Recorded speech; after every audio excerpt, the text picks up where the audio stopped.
Good morning, Ram Ram, नमस्कार, जय हिंद। मैं संदीप श्रीवास्तव स्वागत करता हूं आप सभी बच्चों का आपके अपने बेहतरीन और शानदार लर्निंग प्लेटफॉर्म पर। उम्मीद करता हूं आप और आपका परिवार एकदम स्वस्थ होगा, तंदुरुस्त होगा। एक बार जितने भी बच्चे आज के सेशन में लाइव जुड़ते जा रहे हैं, एक बार फटाफट मेरे को बता दीजिएगा बच्चों कि ऑडियो वीडियो एकदम परफेक्ट है, क्लियर है, ओके है। बच्चों, कल हमने हरियाणा का इतिहास जो है ना वो पढ़ना स्टार्ट किया था। ठीक है, हरियाणा के इतिहास में बेसिक बेसिक बातें मैंने आप लोगों को बताई थी। जैसे आप लोग भारत का इतिहास पढ़ते हैं, वैसे ही हम बच्चों हरियाणा का इतिहास पढ़ेंगे। प्राचीन इतिहास से बच्चों हम शुरुआत कर रहे हैं। प्राचीन इतिहास के बाद हम मध्यकालीन इतिहास पढ़ेंगे, उसके बाद आधुनिक इतिहास पढ़ते हुए इसको कंप्लीट करेंगे।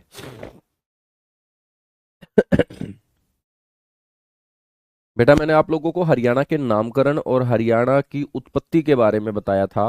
बेसिक सी बातें हम कल कर चुके थे। मैंने आप लोगों को बताया था कि किस तरीके से अपने हरियाणा शब्द के आगे विष्णु भगवान यानी हरि शब्द को जोड़ा गया है, उसके पीछे की कहानी बताई थी।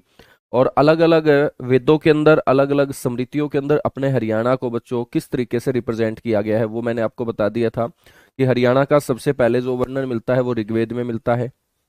ऋग्वेद के अंदर अपने हरियाणा को रजंतम हरियाणे बोला गया है। कौन से मंडल में वर्णन है? 8वें मंडल में। बच्चों, कौन से श्लोक में? 25वें श्लोक में। और 25वें श्लोक की जो पंक्ति नंबर है, ऋचा नंबर है, वो है 22। तो यहाँ पर अपने हरियाणा को रजंतम हरियाणे के नाम से बताया गया है।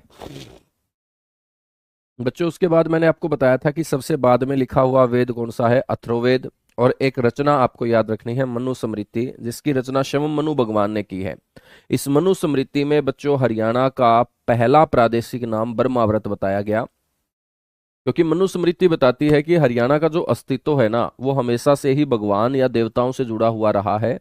और इन देवताओं में मुख्य देवता जो है वो भगवान ब्रह्मा बताए गए हैं। भगवान ब्रह्मा मुख्य देवता होने के चलते बच्चों इस क्षेत्र का नाम मनुस्मृति के अंदर ब्रह्म, ब्रह्म ऋषि, ब्रह्माव्रत, ब्रह्मा की उत्तरवेदी, ये देखने को मिलते हैं। ब्रह्माव्रत जो क्षेत्र मैंने बताया, इसकी पहचान भी बताई गई है कि ब्रह्माव्रत एक ऐसा क्षेत्र है दो नदियों के बीच फैला हुआ। और ये दो नदियां कौन सी है? एक सरस्वती और एक दृष्टि। उसके बाद महाभारत काल आया। महाभारत काल में बच्चों अपने हरियाणा को अलग अलग नामों से पुकारा गया। आर्यवंशी कुरुओं के कारण मेरे दोस्त, जो ब्रह्मावर्त क्षेत्र था मनुस्मृति में, उस ब्रह्मावर्त को क्या बोल दिया गया? कुरुक्षेत्र बोल दिया गया। और कुरुक्षेत्र का नाम हरिय क्षेत्र भी बच्चों पुकारा गया। अपने हरियाणा का नाम ब्रह्मावर्त, ब्रह्मावर्त को कुरुक्षेत्र और कुरुक्षेत्र को हरि क्षेत्र।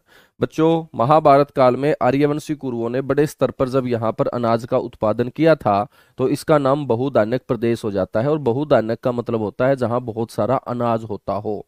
बच्चों, कुरुक्षेत्र जिसे बोला जा रहा है, ब्रह्मावर्त जिसको हमने बोला, तो ब्रह्मावर्त हो, कुरुक्षेत्र हो या हरियाणा हो, ठीक है, इसका जो दक्षिण पूर्वी भाग है, यानी कि मैं बात कर रहा हूं दिल्ली की, बच्चों इसको खांडोप्रस्थ, इंद्रप्रस्थ या आज इसे नई दिल्ली बोलते हैं। आर्यवंशी कुरुओं के द्वारा बच्चों जो भूमि उपजाई गई थी, ठीक है, उसको कहा जाता है आदिरूपा। और यही आदिरूपा मेरे दोस्त बाद में क्या कहलाती है? बहुधान्यक प्रदेश कहलाती है। सकंद पुराण के कुमारिका खंड में हरियाणा का नाम क्या बताया गया? हरियाला बताया गया।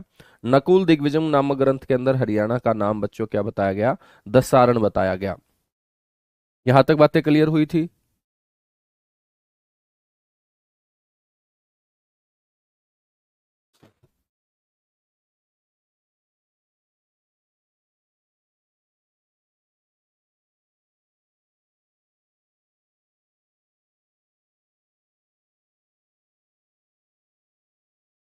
चलेगा। हम बात करेंगे बच्चों अब, हेडिंग डालिएगा एक,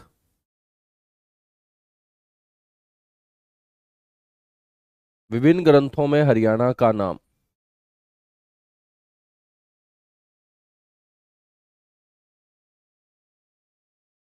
कुछ और ग्रंथों के नाम हम पढ़ेंगे या स्त्रोत।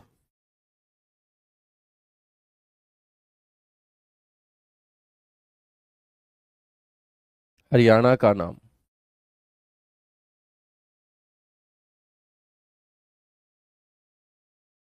विभिन्न ग्रंथ या विभिन्न स्त्रोतों में हरियाणा का नाम।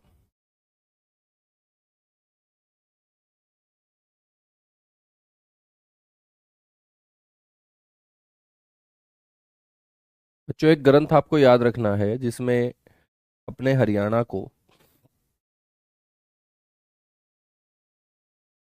हरियाणाए, अपने हरियाणा का एक नाम बच्चों ये लिखा पाया गया हरियाणाए।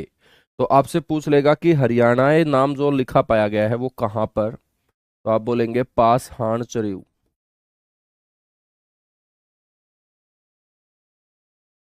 कौन से ग्रंथ के अंदर? पास हाण चरिऊ नाम का एक ग्रंथ है बच्चों। और इस पास हाण चरिऊ के अंदर अपने हरियाणा का जो नाम लिखा पाया गया वो क्या लिखा पाया गया है? हरियाणाए लिखा पाया गया है। नेक्स्ट आपको ध्यान रखना है बच्चों बहुधान्यक प्रदेश।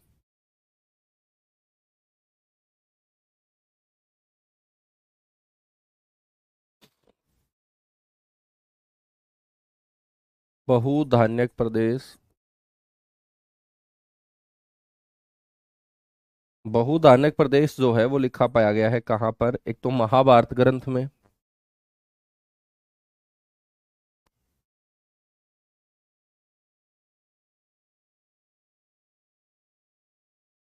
महाभारत ग्रंथ,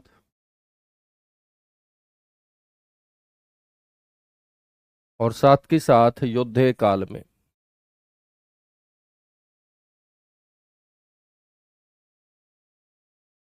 युद्ध काल में।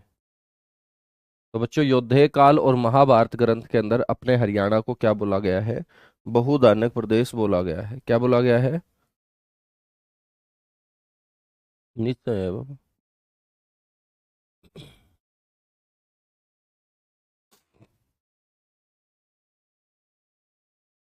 ठीक है, हम बात करें तीसरे नंबर पे।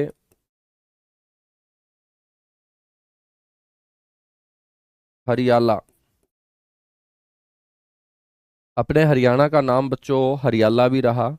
और आपसे कोई पूछ ले कि अपने हरियाणा को हरियाला जो है वो कौन से पुराण के अंदर, तो आप बोलेंगे सकंद पुराण के अंदर।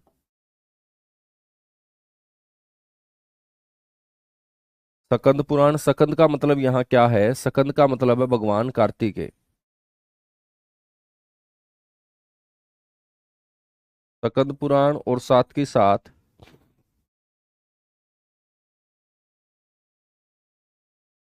वर्धन वंश के पतन के बाद।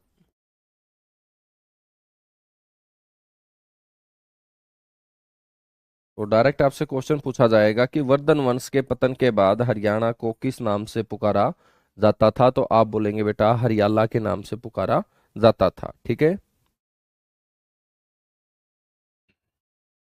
नेक्स्ट अपने हरियाणा का एक नाम है हरि बाणक भी हुआ। हरि बाणक या हरि बंका।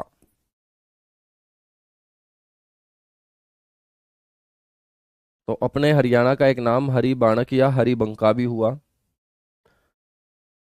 और मेरे दोस्त अखंड प्रकाश नाम की एक किताब हुई है।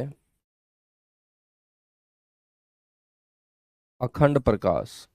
कौन सी किताब? अखंड प्रकाश पुस्तक हुई, जो किसके द्वारा लिखी गई? धरणीधर के द्वारा लिखी गई।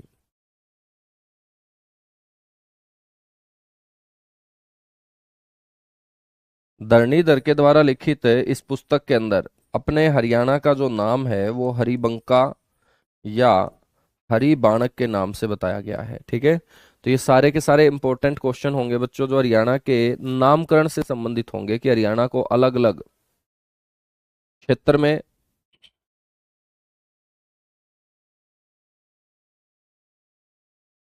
किस किस नाम से बच्चों पुकारा गया है। ठीक है, हम बात करेंगे नेक्स्ट हरितानक।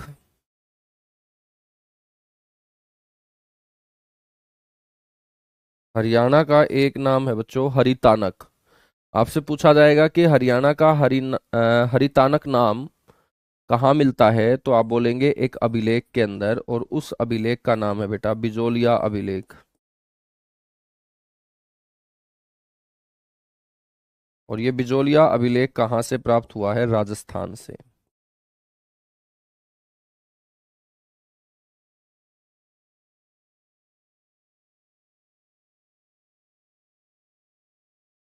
बिजोलिया अभिलेख कहाँ से प्राप्त हुआ है? राजस्थान से।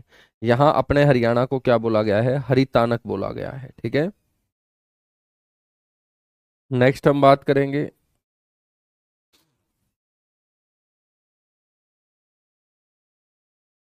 देवभूमि।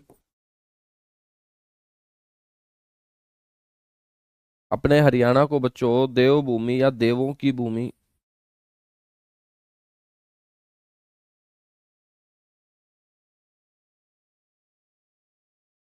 तो अपने हरियाणा को देवभूमि या देवों की भूमि जो बोला गया, वो वैदिक साहित्य के अंदर बोला गया है। और वैदिक का मतलब वेदों से है, और वेदों की शुरुआत बच्चों आर्यों के आगमन के साथ स्टार्ट हुई। तो हम ये भी बोल सकते हैं आर्यों के द्वारा। तो आर्यों के द्वारा अपने हरियाणा को किस नाम से पुकारा गया? देवभूमि के नाम से बेटा पुकारा गया था। ये आप लोगों को पता होना चाहिए। एक अपने हरियाणा का नाम याद रखेंगे, हरियाणा।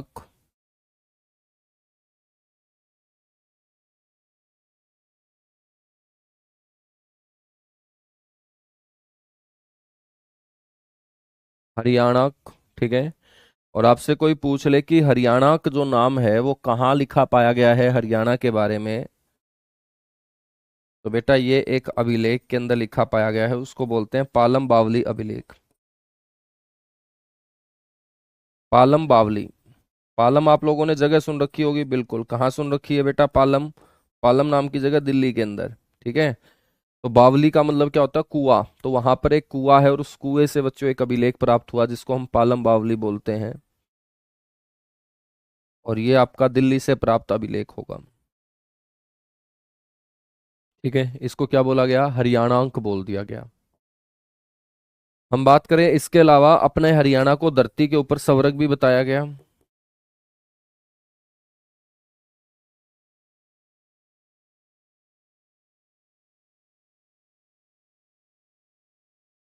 क्या बताया गया? धरती पर स्वर्ग। और धरती के ऊपर स्वर्ग बताया गया मोहम्मद बिन तुगलक के अभिलेख में। तो मोहम्मद बिन तुगलक का एक अभिलेख प्राप्त हुआ 1328 ईस्वी अंकित।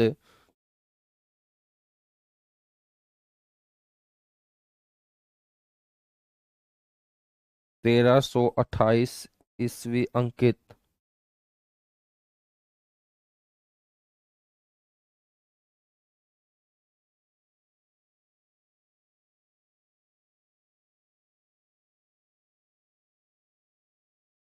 अभिलेख में। ठीक है। तो बच्चों धरती के ऊपर क्या बता दिया गया? स्वर्ग बता दिया गया। धरती के ऊपर क्या बता दिया गया? स्वर्ग बता दिया गया। ठीक है।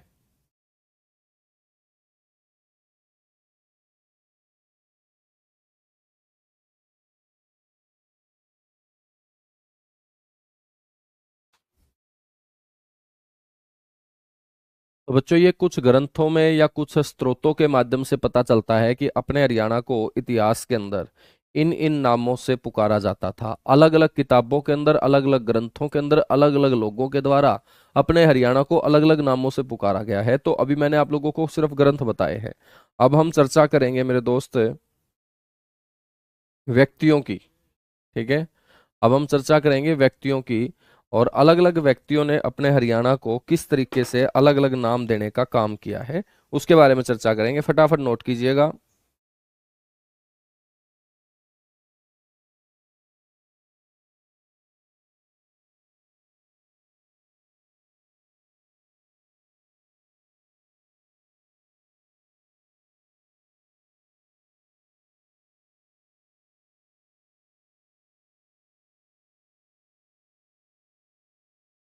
ठीक है। एक और याद रखना चाहूँ तो बेटा एक नाम और याद रख लेना, हरियाणवु।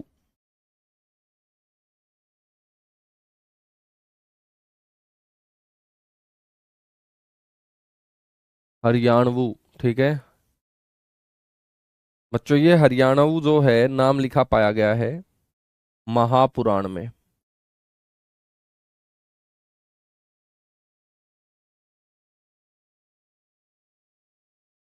और ये महापुराण पुष्पदंत के द्वारा रचित है। किसके द्वारा? पुष्पदंत के द्वारा ये रचित है। चलेगा। अब हम बात करेंगे अलग अलग व्यक्तियों के द्वारा अपने हरियाणा को बच्चों किन नामों से पुकारा गया है।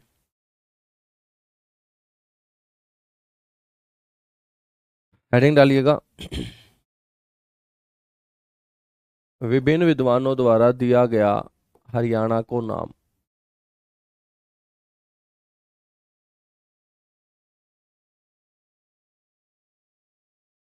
विभिन्न विद्वानों द्वारा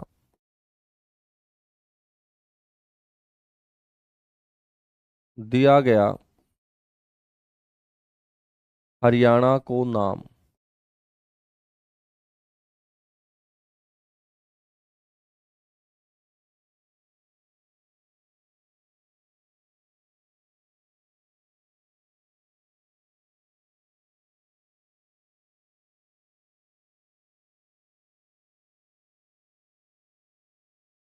सबसे पहले हम बात करेंगे बच्चों श्रीकंठ जनपद की।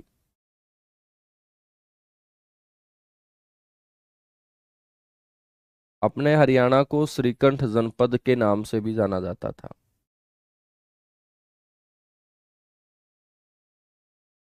ठीक है।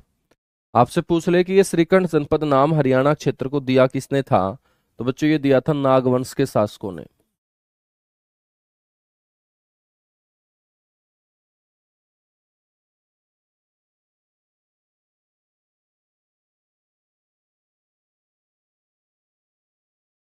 तो बेटा नागवंश के शासकों के द्वारा अपने हरियाणा को क्या नाम दे दिया गया? श्रीकंठ जनपद। ठीक है।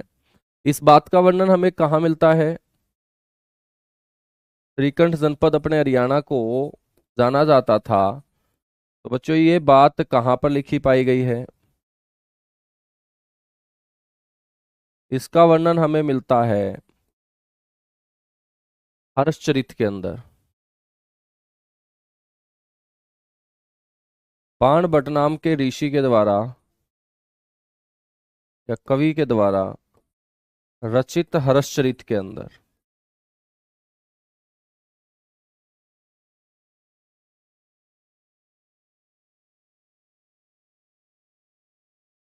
ठीक है। तो बाणभट्ट के द्वारा रचित हर्षचरित के अंदर बताया गया कि हरियाणा को श्रीकंठ जनपद के नाम से जाना जाता था, लेकिन ये श्रीकंठ जनपद नाम दिया किसने है बच्चों? ये नागवंश के शासकों के द्वारा दिया गया नाम है, जिसकी राजधानी कौन सी होती थी? थानेसर होती थी। श्रीकंठ जनपद के बाद याद रखेंगे हरना या हवम। बेटा हरना या हवम का मतलब होता है जहां लूटपाट की जाती हो। लूटपाट का केंद्र। और आपसे कोई पूछ ले कि हरना या हवम जो है वो अपने हरियाणा को बोला किसने था, तो बच्चों अपनी हरियाणा की धरती पहले चोर और डाकुओं से भरी हुई धरती रही है, जिसके कारण यहाँ चोरी और डकैती बड़े स्तर पे होती थी। और मेरे दोस्त एक विद्वान जिसका नाम है महाराज कृष्ण, और महाराज कृष्ण ने अपने हरियाणा को लूटपाट का अड्डा, जिसको हम संस्कृत में बोलते हैं हरना, बच्चों बोलने का काम किया। तो हरियाणा को हरना नाम से किस व्यक्ति ने संबोधित किया है? महाराज कृष्ण ने संबोधित किया है। नेक्स्ट हम बात करेंगे यहाँ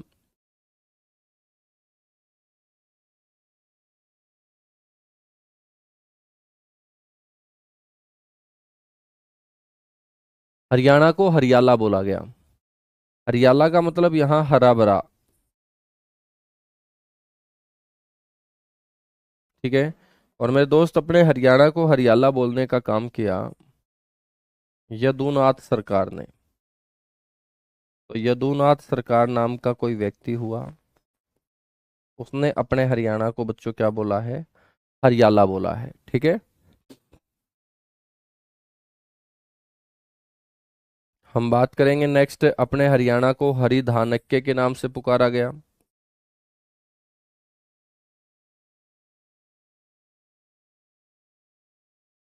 हरिधानक्य।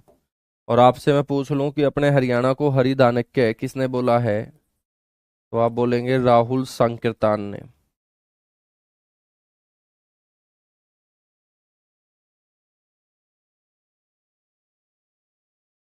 राहुल शांकृतान, ठीक है।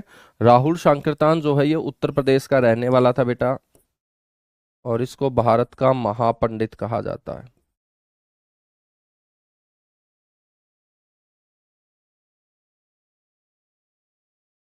इसको क्या कहा जाता है? इसको भारत का महापंडित कहा जाता है, और इसके अनुसार हरि दानक्य के नाम से मेरे दोस्त पुकारा गया। नेक्स्ट हम बात करेंगे, अपने हरियाणा को आयनिक के नाम से पुकारा गया। आयनिक। और हरियाणा का ये नाम आयनिक बच्चों कहाँ से पता चला? डॉक्टर नानक चंद शर्मा।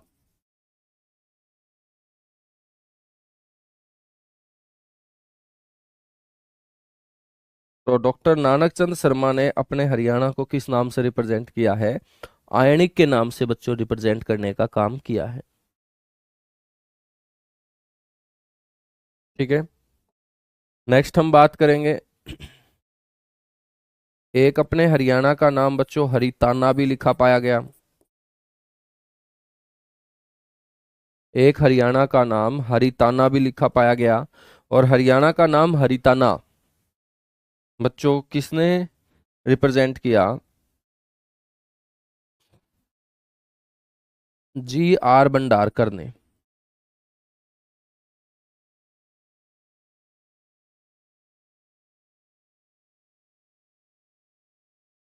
G.R. भंडारकर, तो याद रखेंगे, G.R. भंडारकर ने मेरे दोस्त इसको हरिताना के नाम से रिप्रेजेंट करने का काम किया है। ठीक है। एक विद्वान हुए बच्चों डॉक्टर बुद्ध प्रकाश, और डॉक्टर बुद्ध प्रकाश ने अपने हरियाणा को अभिरियाणा।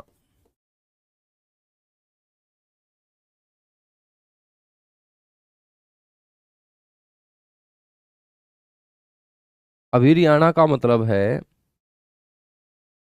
आभीर या अहीर। ये अहीरों का क्षेत्र रहा है। अभिरियाणा जो शब्द आया है वो अहीरों के कारण आया है बच्चों। और अभिरियाणा अपने हरियाणा का नाम डॉक्टर बुद्ध प्रकाश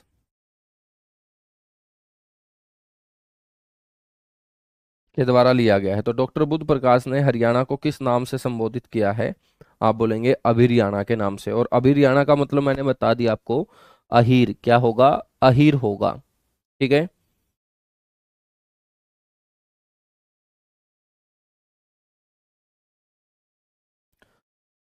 अपने हरियाणा का एक नाम हरियाणक भी बच्चों लिखा पाया गया। तो स्टार्टिंग की 2-3 क्लास में बहुत आराम से पढ़ा रहा हूं तुम्हें, क्योंकि ये नए नए शब्द हैं। ठीक है। हरियाणक। और बेटा हरियाणक जो नाम लिखा पाया गया ये किसके द्वारा रिप्रेजेंट किया गया? ये रिप्रेजेंट किया गया है जयचंद्र जी के द्वारा। जयचंद्र विद्यालंकर। इनका पूरा नाम है जयचंद्र विद्यालंकर। तो बच्चों जयचंद्र विद्यालंकर ने अपने हरियाणा के लिए कौन सा शब्द यूज किया है? हरियाणक। हरियाणक।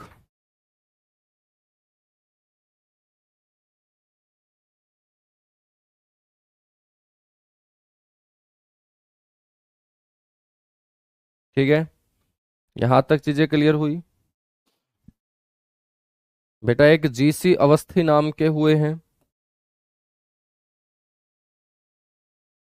और उन्होंने बोला है कि हरियाणा शब्द की जो उत्पत्ति हुई है,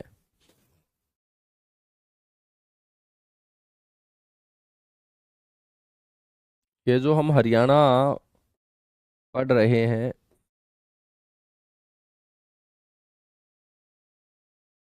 इसमें हरियाणा की उत्पत्ति जो हुई है वो ऋग्वेद से हुई है।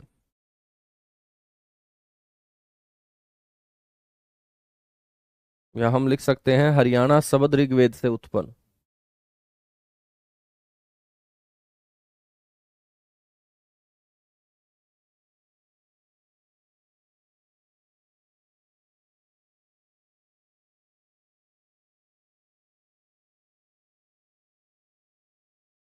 ठीक है।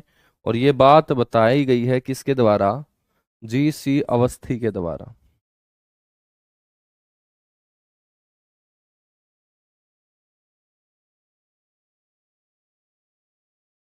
जी अवस्थी, तो याद रखेंगे। अवस्थी ने बच्चों हरियाणा शब्द की उत्पत्ति ऋग्वेद से उत्पन्न क्या है बताई है। एक अपने हरियाणा को बोला गया आर्याना।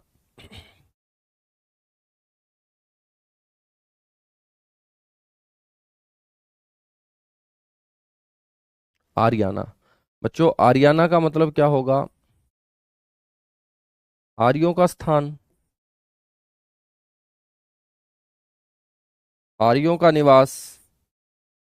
तो आर्य लोगों के द्वारा बच्चों यहाँ से अपनी संस्कृति को आगे बढ़ाया गया, और इस क्षेत्र को आर्याना, अपने हरियाणा क्षेत्र को आर्याना बोला डॉक्टर HR गुप्ता ने।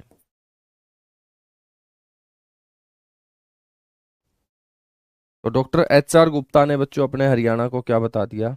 आर्याना बता दिया। तो यहाँ तक आप लोगों को बातें समझ में आई? बस यहाँ पर ये थोड़े से नाम अटपटे हैं, किसी की मात्रा में बच्चों अंतर है, किसी के पीछे ऊ जोड़ दिया गया है, किसी की मात्रा बड़ी कर दी गई है। बस इसको ध्यान से देख लेना है, और ये अलग अलग समय पे अलग अलग लोगों के द्वारा हरियाणा को दिए गए अलग अलग क्या है नाम है, अलग अलग क्या है नाम है।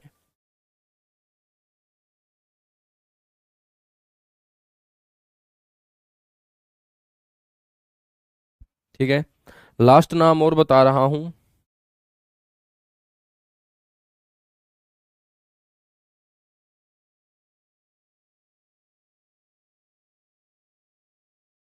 अहिरायन। ठीक है, अहिरायन या हिरायन। तो बच्चों अहीरों के कारण अपने हरियाणा को अहिरायन या हिरायन भी बोला गया, और ये बोला है किसने? वासुदेव ने।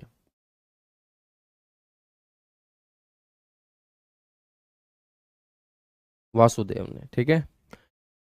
तो मेरे दोस्त हमने यहाँ पर पढ़ा है विभिन्न ग्रंथों के अंदर अपने हरियाणा को जिन अलग अलग नामों से पुकारा गया है वो, और हमने यहाँ पर पढ़ा है अलग अलग विद्वानों ने अपने हरियाणा के लिए जो जो शब्द प्रयोग में लाए गए हैं वो। क्वेश्चन कैसे पूछेगा? क्वेश्चन आपसे ऐसे पूछेगा कि बताइएगा हरियाणा को हिरायन या अहिरायन के नाम से किसने पुकारा है? आप बोलेंगे वासुदेव ने। आपसे पूछा जाएगा कि बताइएगा किस विद्वान के अनुसार हरियाणा शब्द की उत्पत्ति ऋग्वेद से हुई है? आप बोलेंगे जी अवस्थी। आपसे पूछा जाएगा कि हरियाणा को यदुनाथ सरकार ने किस नाम से संबोधित किया है? आप बोलेंगे हरियाला। आपसे पूछा जाएगा भारत का महापंडित किसे कहा जाता है? राहुल सांकृत्यान को। राहुल सांकृत्यान ने हरियाणा के लिए कौन सा शब्द प्रयोग में बच्चों कौन सा शब्द प्रयोग में लाए हैं? हरिधानक्य। डॉक्टर नानक चंद शर्मा के अनुसार हरियाणा को पहले किस नाम से जाना जाता था? आयनिक के नाम से जाना जाता था।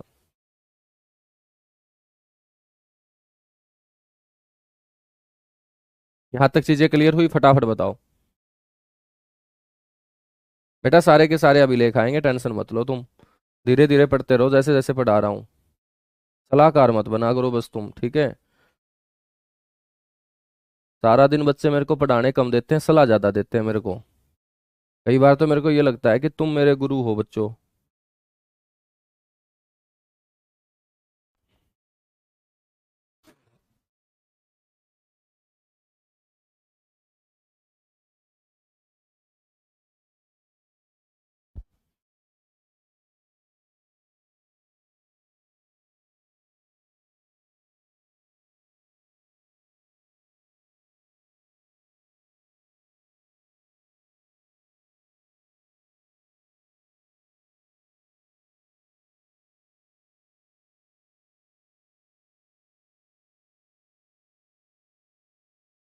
ठीक है, बस एक और मैं आप लोगों को यहाँ पर पॉइंट बता देता हूँ, नोट करके लिखना चाहो तो लिख सकते हो।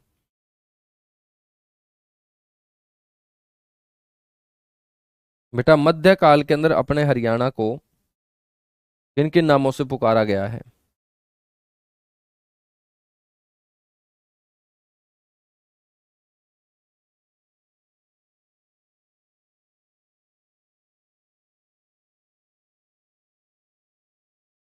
मध्यकाल में हरियाणा का नाम।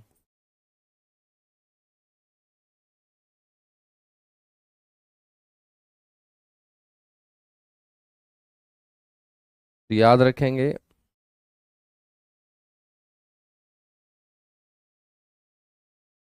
हरियाला,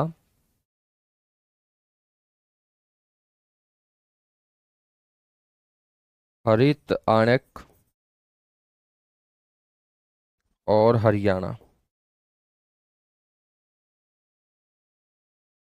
तो मध्यकाल में मेरे दोस्त ये शब्द निकल के आता है जिसको हम आज का अपना हरियाणा बोलते हैं। क्या बोलते हैं? हरियाणा। ठीक है। तो मध्यकाल में अपने हरियाणा को इन नामों से मेरे दोस्त पुकारा गया है, ये आप लोगों को याद रखना है।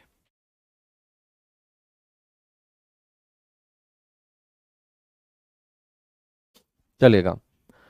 बच्चों हम बात करें तो अपना जो प्राचीन इतिहास है वो कैसा रहा है, हरियाणा का जो प्राचीन इतिहास है वो कैसा रहा है बच्चों, उसको अच्छे तरीके से समझने के लिए हमने अपने इतिहास के बारे में जानकारी देने वाले जो भी स्रोत हैं उन स्रोतों को दो भागों में बांटने का काम किया। ठीक है। तो हेडिंग डालिएगा, हरियाणा के प्राचीन इतिहास की जानकारी देने वाले स्रोत।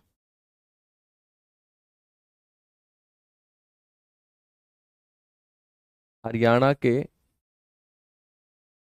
प्राचीन इतिहास की, स्रोत का मतलब सोर्स है, यानी कि किन सोर्स का सहारा लेकर, किन स्रोतों का सहारा लेकर हम अपने प्राचीन इतिहास को बच्चों पढ़ने वाले हैं कि अतीत में अपने इस क्षेत्र के अंदर क्या क्या घटित हुआ होगा।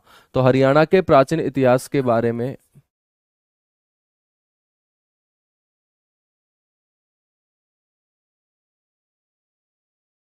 जानकारी देने वाले स्रोत।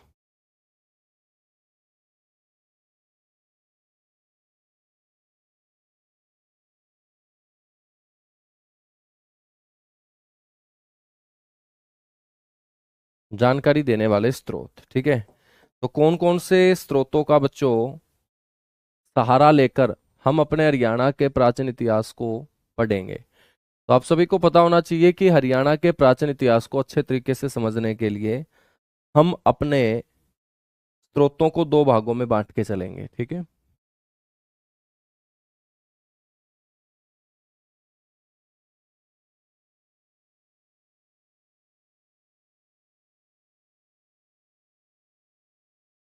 दो भागों के अंदर हम इसको क्या करेंगे बेटा, विभाजित करेंगे।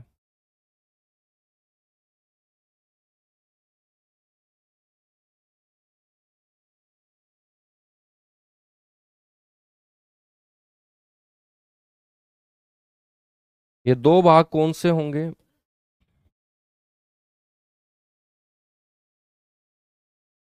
बेटा एक को हम बोलेंगे साहित्यिक स्रोत। साहित्यिक का मतलब क्या होगा? साहित्य मतलब वेद पुराण ग्रंथ किताबें। ठीक है। उनके अंदर अपने हरियाणा के बारे में क्या क्या लिखा गया है उसको हम क्या बोलेंगे बेटा, साहित्यिक स्रोत बोलेंगे। ठीक है। किसी किताब का नाम लेकर हम बोलेंगे कि इस किताब से हमें हरियाणा के बारे में ये जानकारी मिलती है, तो इसका मतलब है वो हरियाणा के बारे में जानकारी देने वाला स्रोत क्या कहलाएगा? आपका साहित्यिक स्रोत कहलाएगा। और एक हम बात करेंगे पुरातात्विक स्रोत की। बेटा पुरातात्विक स्रोत का मतलब है कि हम अक्षेत्र का क्या करेंगे, अध्ययन करेंगे। जब भी हम किसी जमीन का अध्ययन करेंगे तो हम उस जमीन को खोदने का भी काम करेंगे। जब हम जमीन को खोदेंगे तो हमें जमीन से क्या मिलेंगे? हमें जमीन से खोदने के बाद बहुत सारी मूर्तियां मिलेंगी, मुद्रांक मिलेंगे, सिक्के मिलेंगे, अभिलेख मिलेंगे। तो मेरे दोस्त खुदाई के दौरान जो भी अवशेष प्राप्त होंगे उन अवशेषों की स्टडी करते हुए हम देखेंगे कि इस क्षेत्र के अंदर पहले किस वंश का शासन रहा होगा, कहाँ पर ये सिक्के बनाए जाते होंगे, अधिकार क्षेत्र उन राजाओं का क्या रहा होगा। तो बच्चों उस पुरातात्विक सामग्री के माध्यम से जब हम इतिहास को टटोलने का काम करेंगे तो ऐसा स्रोत आपका क्या कहलाएगा? पुरातात्विक स्रोत कहलाएगा। ठीक है। तो पूरा का पूरा इतिहास अच्छे तरीके से डिस्कस करने के लिए हम बच्चों यहाँ स्रोतों को दो भागों में बांट के चलेंगे। एक आपका होगा साहित्यिक स्रोत, एक आपका होगा बच्चों पुरातात्विक स्रोत। ठीक है। साहित्यिक स्रोत जो होगा, यहां पर हम 5 चीजें डिस्कस करेंगे बेटा। इन 5 चीजों में सबसे पहले हम चर्चा करेंगे वैदिक साहित्यों की।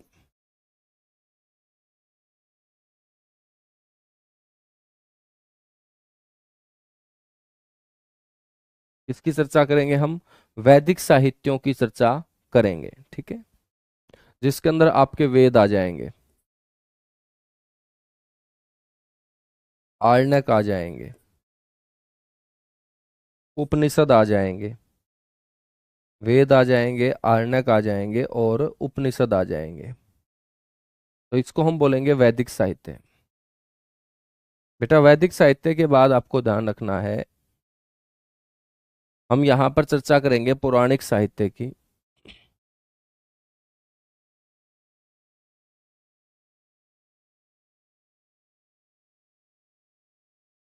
पौराणिक साहित्य।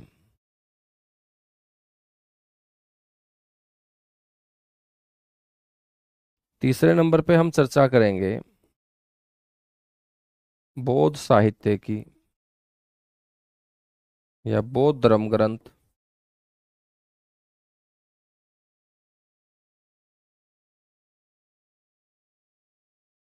चौथे नंबर पे हम बात करेंगे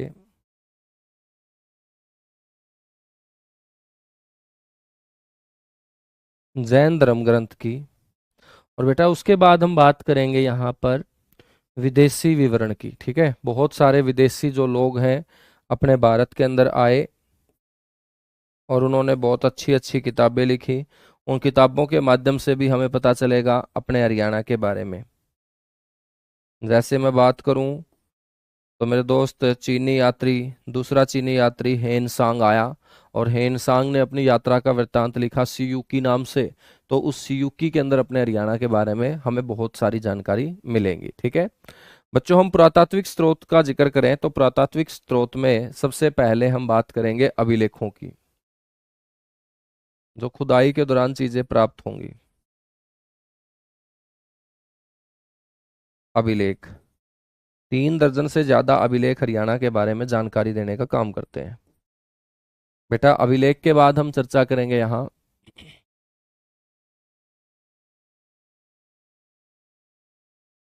मुद्रांक की,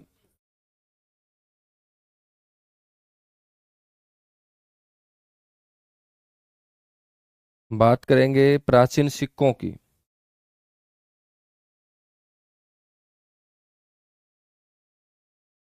प्राचीन सिक्के। और बेटा प्राचीन सिक्कों के बाद हम चर्चा करेंगे प्राचीन मूर्तियों की। तो खुदाई के दौरान यहां से क्या प्राप्त होंगी, मूर्तियां भी तो प्राप्त होंगी, प्राचीन मूर्तियों की। और बेटा प्राचीन मूर्तियों के साथ साथ हम एक यहाँ चर्चा करेंगे स्मारकों की। किसकी चर्चा करेंगे, स्मारकों की। तो साहित्यिक स्रोत में भी हम 5 चीजों से इतिहास को समझने की कोशिश करेंगे और पुरातात्विक स्रोत में भी बच्चों इन 5 चीजों से हम अपने प्राचीन इतिहास को समझने की कोशिश करेंगे, ठीक है ना।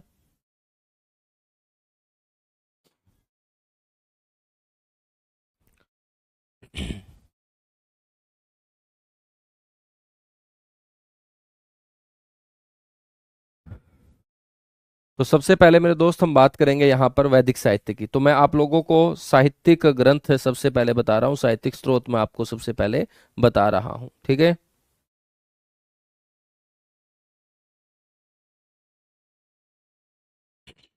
तो सबसे पहले बच्चों हम बात करेंगे यहाँ साहित्यिक स्रोतों की। हेडिंग डालिएगा। तो बिल्कुल आराम आराम से पढ़ा रहा हूँ, 3 4 क्लास, क्योंकि एक बार बच्चों इस टॉपिक से मैंने आपको निकाल दिया तो आगे वाले टॉपिक आप लोगों ने सारे के सारे सुन रखे होंगे, वहां टाइम नहीं लगेगा।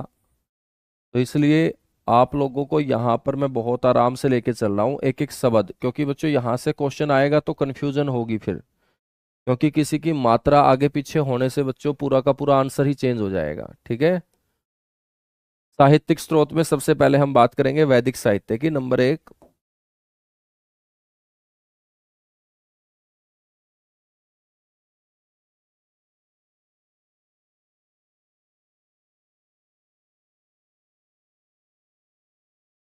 और बेटा वैदिक साहित्य के अंदर हम चर्चा करेंगे वेदों की,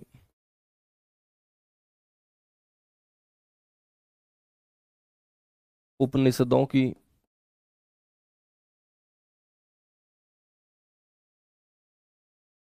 आरण्यक की,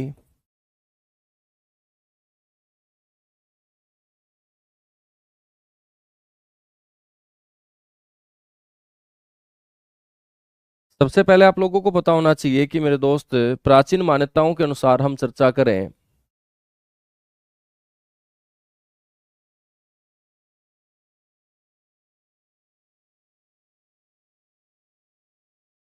इन प्राचीन मान्यताओं के अनुसार हम चर्चा करें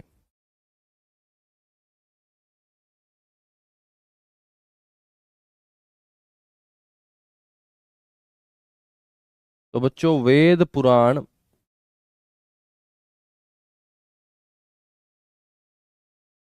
परो उपनिषद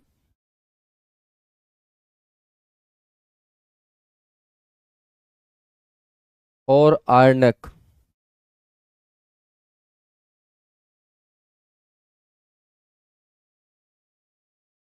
बच्चों आदि की रचना जो हुई है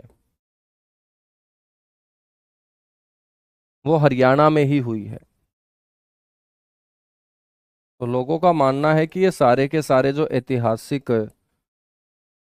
ग्रंथ हैं, वैदिक साहित्य हैं, बच्चों ये सारे के सारे हरियाणा में ही लिखे गए हैं, क्योंकि हरियाणा की धरती पेड़ पौधों से भरी हुई धरती रही है और यहाँ से बहुत सारी नदियां गुजरने का काम किया करती थी। तो बच्चों जंगलों में जाकर ऋषियों के द्वारा जिसकी रचना की जाए उसे आरण्यक बोलते हैं। क्या बोलते हैं? आरण्यक। आरण्य का मतलब जंगल होता है, और जंगलों के अंदर बैठ के बच्चों आम जनता से दूर जाकर जंगलों में शांत मन से एकांत में बैठकर जिन ग्रंथों की रचना की जाए उन्हें हम आरण्यक बोलते हैं। क्या बोलते हैं? आरण्यक बोलते हैं। ठीक है। तो प्राचीन मान्यताओं के अनुसार वेद पुराण परो उपनिषद आरण्यक आदि की जो रचना हुई है वो हरियाणा में हुई है।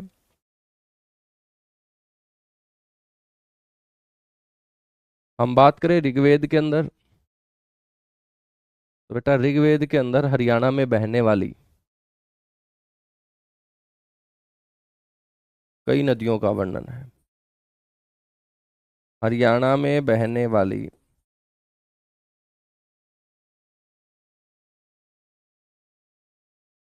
सरस्वती,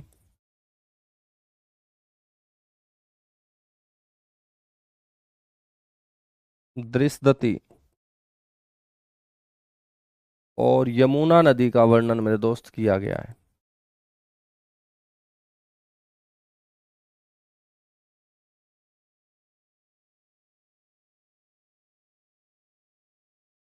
यमुना नदी का क्या मिलता है? वर्णन मिलता है। बच्चों इसी ऋग्वेद के अंदर कुरुक्षेत्र का जो नाम है वो शरणावर्त बताया गया है।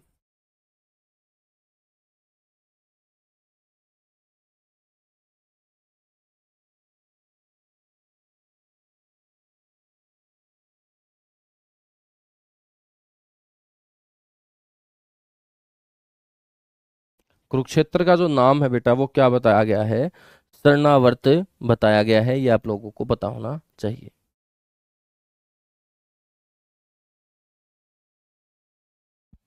तो कुरुक्षेत्र का नाम शरणावर्त।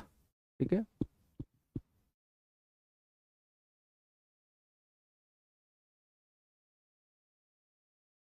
बच्चों आपको पता होना चाहिए कि हरियाणा का सर्वप्रथम वर्णन भी ऋग्वेद के अंदर ही मिलता है।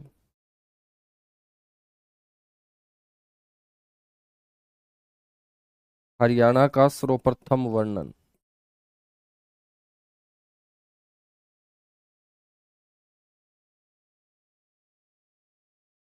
हरियाणा का सर्वप्रथम वर्णन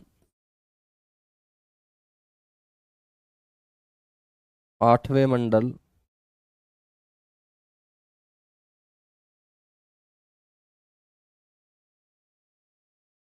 8वें मंडल के 22वें श्लोक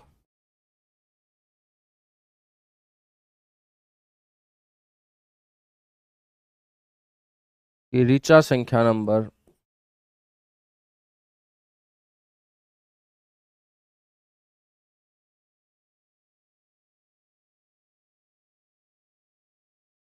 22 में किस नाम से मिलता है?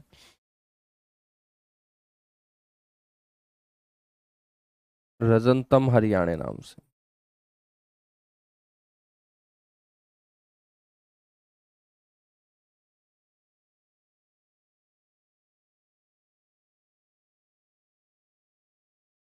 ठीक है, तो ये ऋग्वेद के बारे में बच्चों आपको दो तीन पॉइंट याद रखने हैं।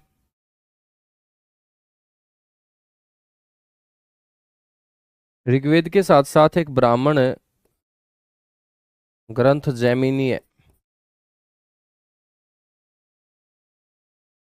वैदिक साहित्य में ही बच्चों ये ब्राह्मण धर्म ग्रंथ याद रखने हैं, जिसमें एक का नाम है जैमिनीय ब्राह्मण। तो जैमिनीय ब्राह्मण जो है ना, इस जैमिनीय ब्राह्मण में अपने हरियाणा के सामान्य जीवन के बारे में जानकारी हमें मिलती है। हरियाणा के सामान्य जीवन,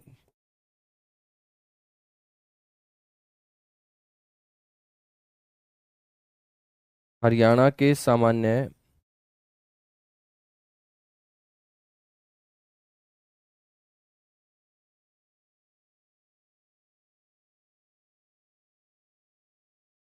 जीवन की जानकारी। तो हरियाणा के सामान्य जीवन की जानकारी बच्चों हमें कौन से ब्राह्मण ग्रंथ से मिलती है? जैमिनीय ब्राह्मण से हमें मिलती है।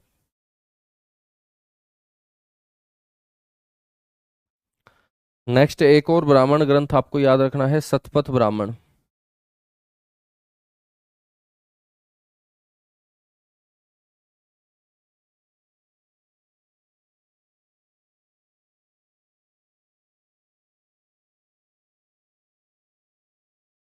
शतपथ ब्राह्मण में भी अपने हरियाणा के लोगों की जीवन शैली के बारे में पता चलता है।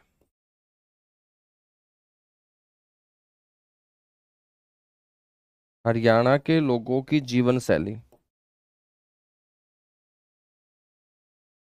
तो आपसे कोई पूछ रहे कि हरियाणा के लोगों की जीवन शैली के बारे में हमें कौन से ग्रंथ से पता चलता है, तो आप बोलेंगे शतपथ ब्राह्मण से। तो हरियाणा के लोगों की जीवन शैली के बारे में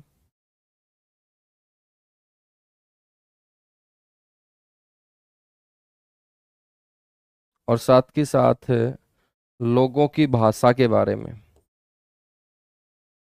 लोगों की भाषा और व्यवहार।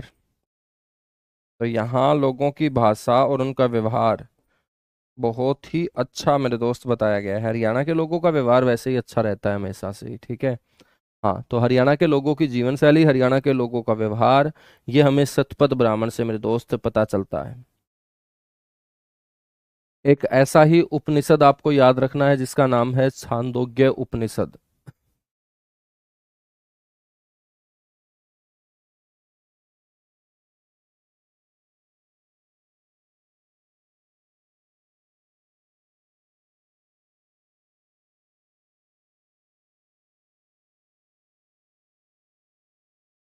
छांदोग्य उपनिषद।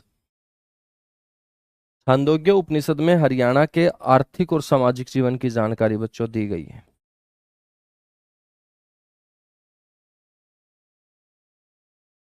तो हरियाणा के आर्थिक और सामाजिक जीवन की,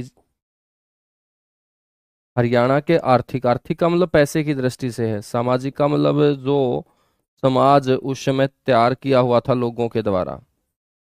तो हरियाणा के आर्थिक व सामाजिक जीवन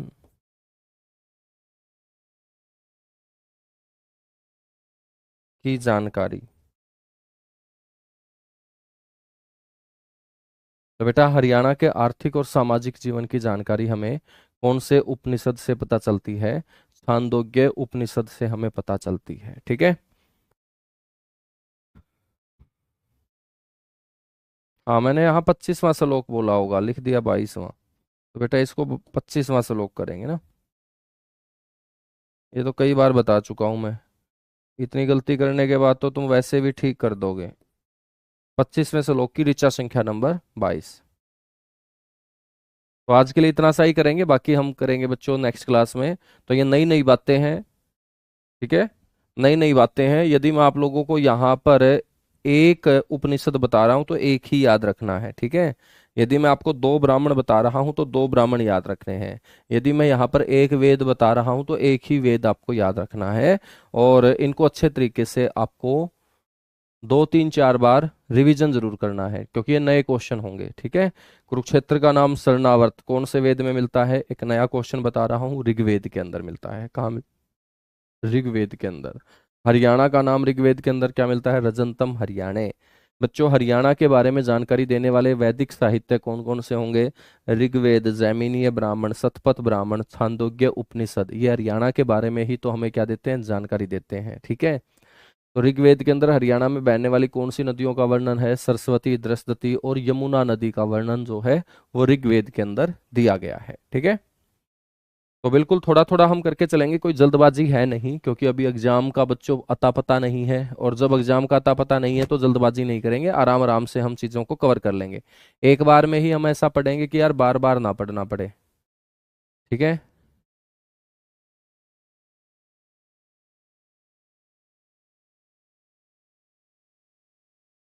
हाँ बेटा, बिल्कुल किताबों में भी तो मिलेंगे ये सारे के सारे।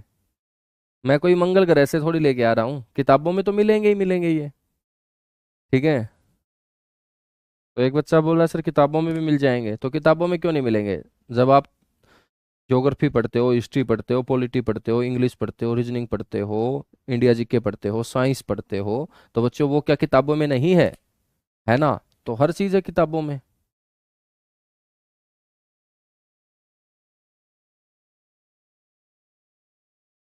हाँ बिल्कुल, विक्की खराटा अलग अलग नाम से पुकारा जाता है इसको, है ना। हाँ, कुरुक्षेत्र को हरि अक्षेत्र बोल दिया एक जगह हमने, सकंद पुराण के अंदर कुरुक्षेत्र को क्या बोल दिया? हरि अक्षेत्र। और मेरे दोस्त पूरे हरियाणा को भी क्या बोला गया है? कुरुक्षेत्र बोला गया है।